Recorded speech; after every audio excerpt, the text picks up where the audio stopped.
Oy, ano ito? Balasahan ba o tinanggal? Bakit tinanggal o bakit nawala? Sige, para safe tayo.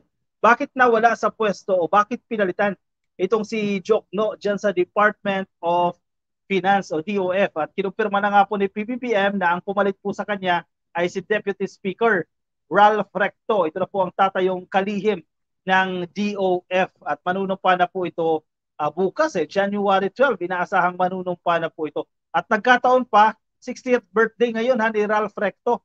Nagkataon yung kanyang pagputok ng balitang ito, kaarawan niya pa mismo. Anyway, Ralph Recto, sa balitang ito ng GMA News Online, later pag-usapan natin. Actually, speculations lang din naman yan base sa mga previous facts, no? Kung bakit pinalitan itong si DOF, former DOF Secretary Joke, no? Ralph Recto is new DOF chief to take oath Friday, says wife Vilma. Kinonfirm na po ni PBBM no, na itina-point na nga itong si Ralph Recto. House Speaker Ralph Recto has been picked as Secretary of the Department of Finance and is set to take his oath on Friday.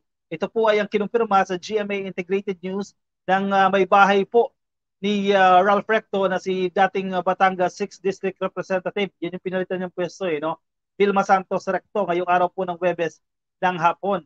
Santos Recto said the oath-taking ceremony will be held after lunch in Malacanang. Recto will replace outgoing Finance Secretary Benjamin Jokno. Sa isa pong message sa mga reporters on Thursday evening, PCO or Presidential Communications Office confirmed Recto's appointment to the finance portfolio.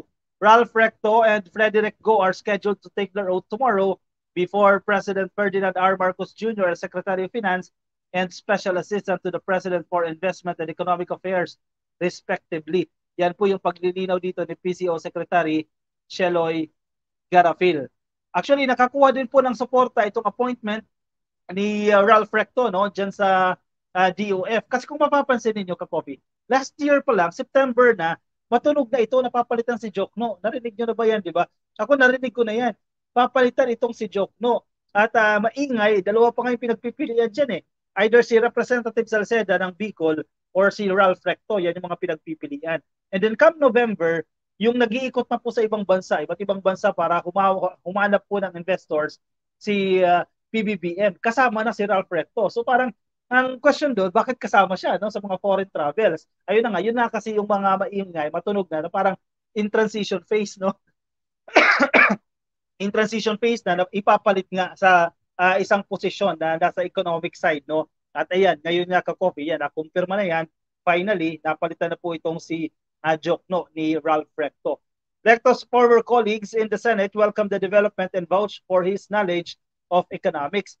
Nagbabasa tayo, medyo wala naman tayo nakikitang negative remarks no, patungkol sa pagkaka-appoint dito kay Ralph Recto at supported siya ng kanyang mga kasamahan dyan sa Senado at mga kasamahan din po dyan sa lower house o sa House of Representatives. Even Salceda, okay din siya dito kay Ralph Recto. Sa Senate President Miguel Zubiri, okay din po siya na ito ay maitalaga bilang Department of Finance Secretary dahil medyo mahaba-haba yung karanasan nito bilang isang mambabatas at ang mga komite na hinawakan nito dyan sa Senado patungkol po sa kapirahan, di ba?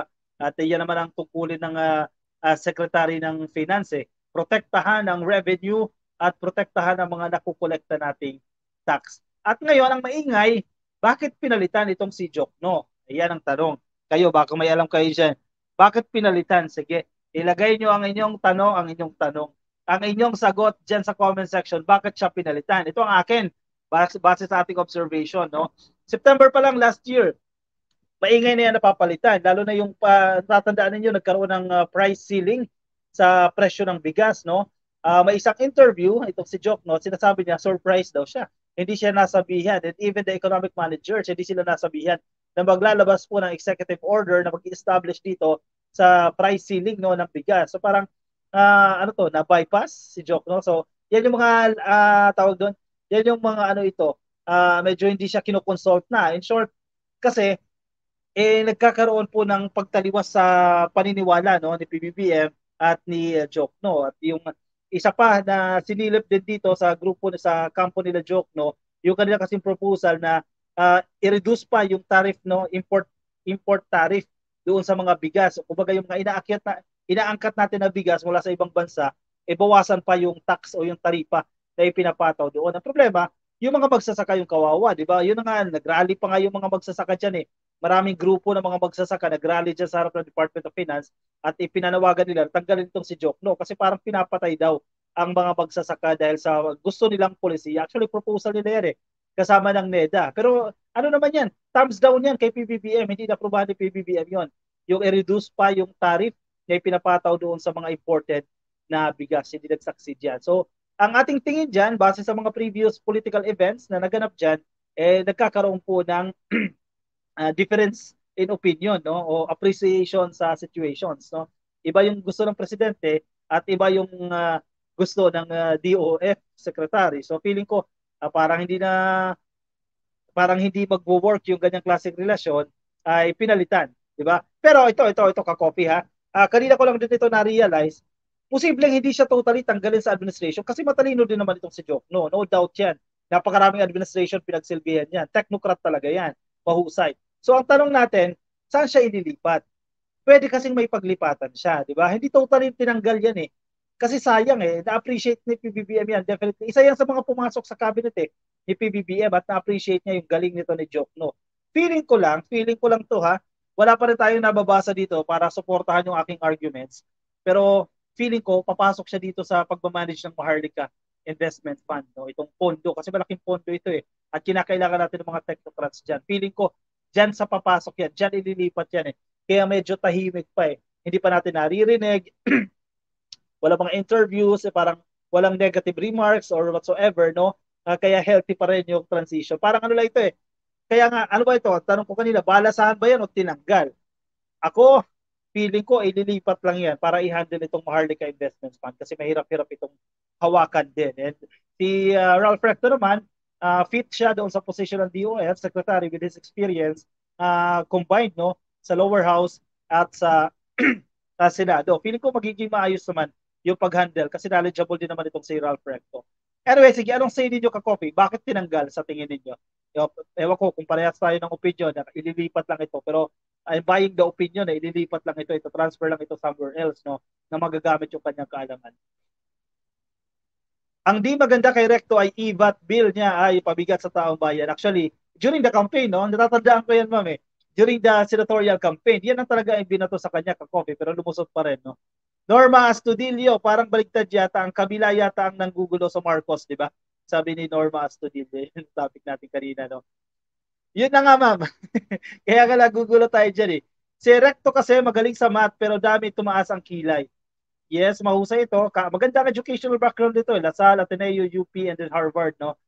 Pero again, hindi naman talaga merit yun, no? Educational qualifications. Nasa performance din yan.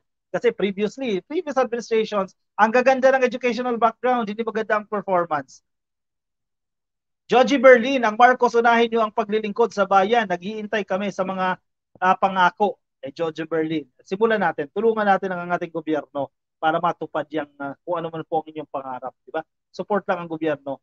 Nakuha nga ni Senator Ivy ang mga boto ng Duterte supporter pero iniwan naman siya ng Marcos supporter at loyalista. Malamang kangkungan ang abutin niya. Kung iiwanan siya ng mga Marcos supporters, no? Possible. Pero Duterte, nandiyan pa rin, no? Sarap ng kape habang nakikinig. Anel Lin, oy, thank you. Lori Mamawag, kaya nating maghintay, wag magmadali. O, chinaks lang, ka-coffee. Mahaba pa ang termino. Kung sino-sino na lang ang ina-appoint, sabi ni Rosana Bautista. Ililipat daw si Jokes sa Maharlika. Ayun, paras na tayo, Mel Ace. Ayan, paras na tayo ng opinion, no? Ililipat tayo sa Maharlika. Feeling ko rin, ka-coffee. Yan talaga ang pagdilipatan yan. Andre Valena, oy, grabe ang pahirap ng VAT na ginawa ni Recto, pangpahirap sa Pilipino. Yun nga yung kanyang puna sa kanya, no? Pero on the other hand din naman, naging major source ito ng revenue ng gobyerno. And to, ideally kasi, di ba, kukolekt tayo ng revenue, kukolekt tayo ng VAT to sustain yung mga government projects. Pero, syempre, maraming tinamaan din dyan, kaya yan din ang naging puna dyan kay Recto. Pero pumasa sa camera, di ba? Romsky, Daxoy, happy viewing sa inyo. Nasa Facebook kay Ron Pascua, Virillantes, Segundino, Puyo, oy, kay Fidel Fernando Dait. Shoutout po sa inyo lahat na kikinig sa atin sa Facebook. Happy viewing po sa inyo ka-coffee. Baka hindi pa po kayo naka-follow sa ating Facebook page. Yan. Click lang po yung follow ka-coffee ha, sa Facebook. At kung kayo nasa YouTube, Oy, madali lang ka-coffee ha. I-click lang po ang subscribe. Andre Valena, sunod na yan si Mar Rojas ang i-appoint sa si Kiko Pangilinan. Balita ko may isa pa eh, di ba? Maingay din itong isa eh. Ang hula ko nga, DTI eh. Si Secretary Pascual ang papalitan. O hindi kaya si Neda, si Balisacan. No? Yan yung mga may ingay na actually, ano lang mga speculations lang ito. No? Pero actually, nagsisimula sa speculations. Itong kay Recto eh, matagal na ito eh. September last year pa. Usap-usapan na yan eh. Wala akong tiwala kay Recto, sabi ni Rosana Bautista. Yun lang. Hindi lahat ng Duterte supporters boboto kay Super Ate yan ang pagkakaiba ng initsapwera niyang loyalista. Yes, I agree. Ka-coffee, kanina napanood ko si Christian Esguerra, sabi niya dapat dumami pa ang pro-admin vloggers kasi dumadami daw ang DDS para labanan ang fake news. Legit ba? Dory Mamawag. Sinabi ni Christian Bautista yan? Christian Bautista. Esguerra, no? Naging singer, no?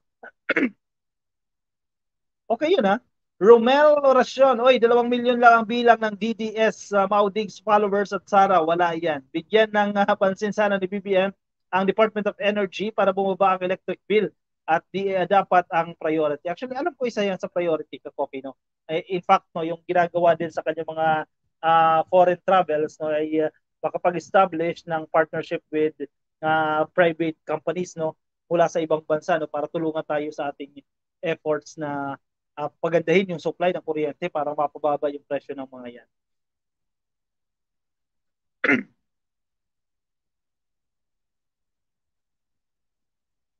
Okay, Lay, happy viewing sa iyo ha. Lay Panilos, nakikinig sa atin. Thank you, Lay ha. Thank you for watching.